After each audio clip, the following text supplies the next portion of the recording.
Hello, I'm Anthony Silard and welcome to The Art of Living Free.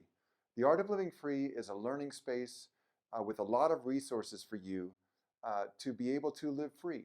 We have free articles and videos and podcasts. There are also courses if you're interested. And generally, this is a space where you can access learning resources to be able to live free. So what does it mean to live free?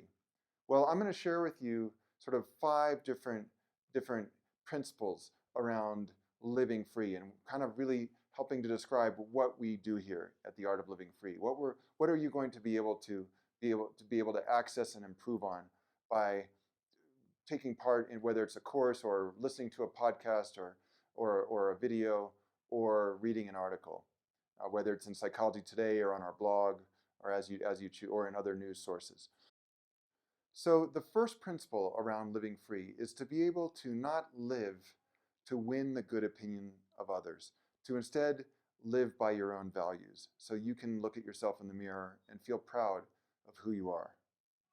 The second principle around living free, and this is the subtitle of my book, Screened In, The Art of Living Free in the Digital Age, is to direct how you use technology rather than allowing technology to direct you. Instead of, in a sense, essentially, you being in charge of your phone rather than your phone being in charge of you. Did you know that on average, we touch our phones over 2,500 times every single day? So living free means that you will use your phone and your laptop or tablet or desktop, the forms of technology you use, you'll use them based on your values, how you want to use them, rather than just having them be this distraction that is continually making you a member of the heads down tribe and just punching and hovering over your phone all the time.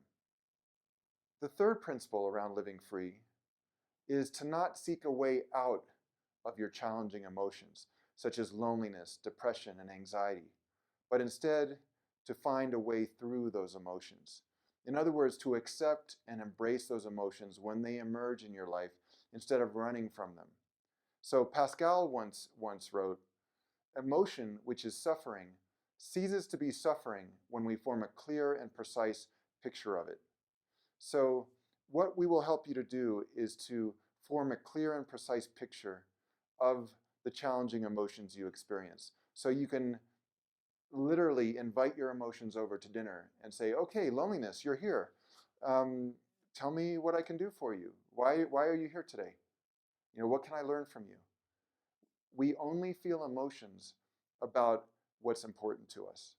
So any emotion you're feeling is signaling that there's something you value that you need to better understand. And so learning what those emotions show up to tell us will help us to be more in control of our emotions rather than having them control us. The fourth principle of living free is to understand how to mobilize a group of people toward common goals. This is the definition of leadership. In fact, I define leadership as the capacity to build relationships toward a common purpose. Essentially, it's developing meaningful, sustainable relationships toward common goals. Now, whether you are a CEO or a parent, parenting, by the way, is the rawest form of leadership. You're definitely trying to mobilize a group of people toward common goals, i.e. your children, right? Or whether you're a manager of a team or a group or a club, or in any way that you're working with others and you want to work with them toward common goals, that's where leadership becomes important. Leadership is not a person or position, it's a process. And no matter where you are in your life, you can learn this process to better work with others toward common objectives.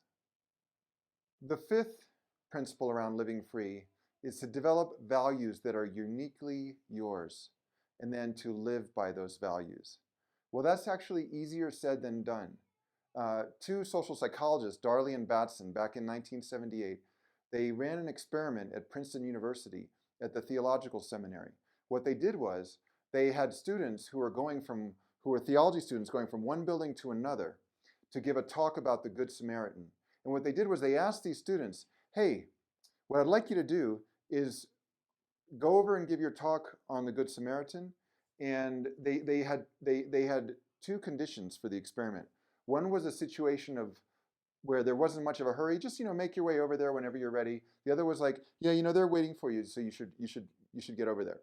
So they planted a confederate. So in a psychology experiment, a confederate means part of the experimental team. And this was a man who was active as an actor, acting as if he was sick and needed help in the street.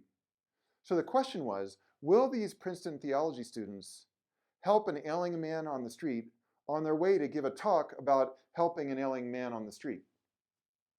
Right? And this is called attitude behavior consistency, or basically, are you not just developing values, but are you living those values? Are you walking your talk?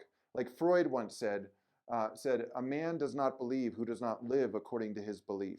So if you've got all these dreams and visions and ideas of what you want to do in your life, but you don't actually live them, then that creates this kind of internal inconsistency, this lack of alignment that prevents us from living free. Well, guess what? Those Princeton theology students, when they went over there in the situation of not being in that much of a hurry, about half of them helped the man on the street on their way to give a talk about helping a man on the street who's in need. Okay? But with the high hurry condition, when it was like, okay, you need to get over there, they're waiting for you, only 10% were willing to stop and help this sick man, again, on their way to give a talk about helping a sick man. So this was really an example of the sort of internal hypocrisy that most of us possess, where we've got these great ideas and values, but we don't actually live them. So a lot of what we'll be teaching here at the Art of Living Free is how to live by your values, how to choose how you want to live, and then live with what you choose. Those two are often, some of us are much better at one than the other. You'll learn how to do both.